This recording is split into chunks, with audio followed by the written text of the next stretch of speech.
Hi guys, a day in my life as marketing/multitasking student, Adjust Edition. So, samahan niyo muna ako ngayon kasi magpapa-adjust ako sa lipa ng aking brace.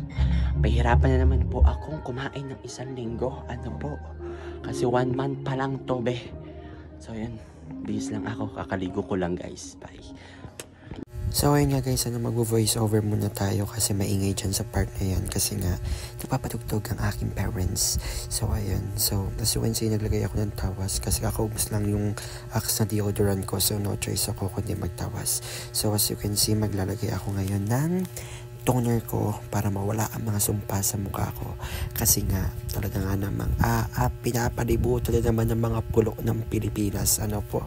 So ayun, talagang pa-fresh lang tayo. Huy, kahit yung walang fresh. So after na magtatanggal muna tayo ng mga sumpa, yung mga bigote na yan, tatanggalin muna natin para naman umayos-ayos ang ating mukha, ano po, para walang sagabal. And at this moment, maglalagay na ako ng ating moisturizer from Salatec para naman hindi maging dry ang skin natin paglabas at napakainit naman po talaga ng todo flex ng katawan kahit naman napakapayat, no? Para sa akin payat pa yan, tas goal ko lang talagang tumabaan, no? Let's eat muna. And hindi ka magiging Batanggenyo kung walang kape sa umaga o tanghali o gabi. Kahit anong oras, walang pinipiling oras ang pagkakape dito sa Batangas. So yun na, kumakain muna ako kasi last na kain ko niyan na maayos at pagkatapos ng adjust ko ay talagang pahihirapan naman na po akong kumain.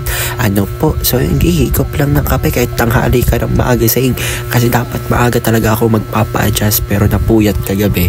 So ayun. After kong kumain, so ay nag-decide ako magplansya ng buhok kasi nga ngayon lang ulit ako magplansya. It's been a long time na hindi na. So nakita ko ng aking ina na talaga ako hirap na talaga magplansya ng buhok kasi nga hindi na rin nakakapagplansya. So it's a new again sa akin and ayun, pinlansya na ako para maging straight daw ako. Uy! Eme lang Mars. Kahit yung buhok na lang yung straight kahit hindi ikaw. So ayun nga, so nakikita din naman, yan ang akin talagang katuwang, talagang napaka-supportive ng aking mga parents. At talagang kahit miski sa pagpaplansya ng buhok, talagang pinlansya na yan, no? Pinagalitan pa ako kasi nga mali yung way ng aking pagpaplansya at talagang bumukol yung unahan.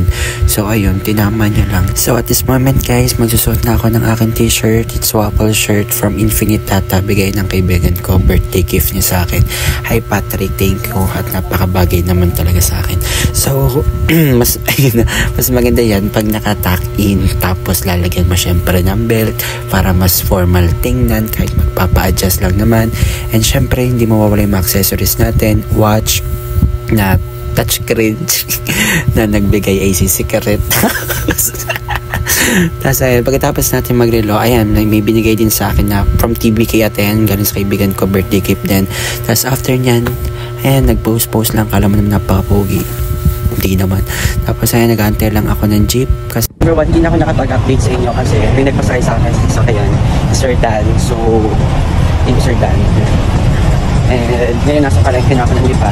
And currently, I'm going to Cathedral. Simbahan pa rin. Here at Lipa, so doon ako sasakay papunta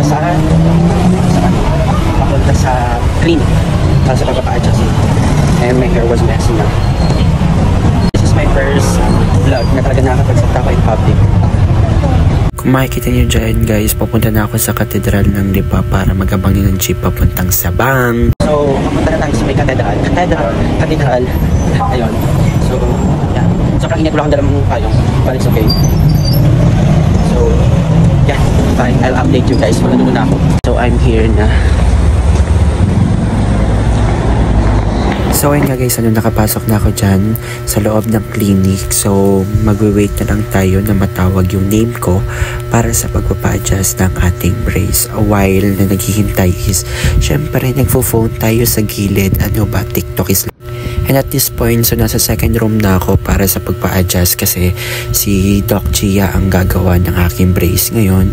So I decide na adjustment muna bago ulit ako magpapasta kasi nga kinapos tayo sa budget, ano po.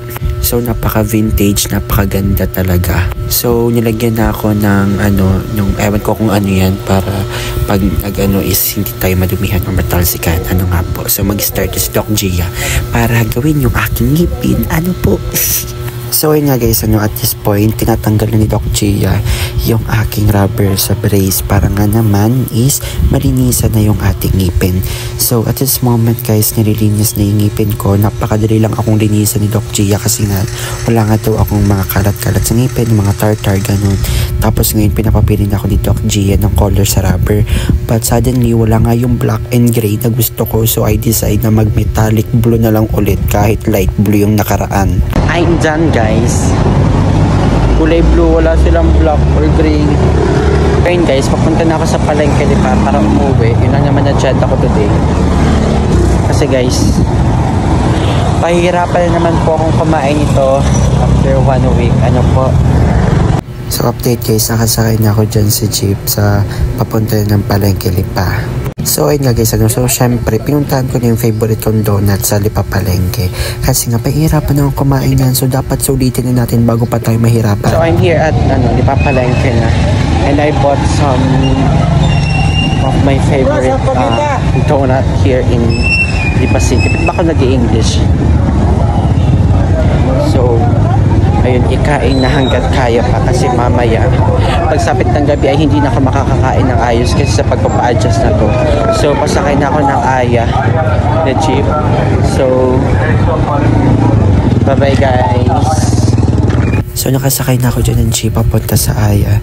So ayan, paalis na rin, nakapagbayad na rin ako dyan, hindi ako nag-1, 2, 3 kaya wag kayong ha. And then guys, as you can see naman, umaandar ng jeep, pauwi na ako sa amin. So wakas makaka-uwi na ako sa munting tahanan. Hala, napaka-OA naman ang batang ito. So ayan, makikita nyo guys na ay Diyos ko po, papogi pa kahit hindi naman. Bye bye!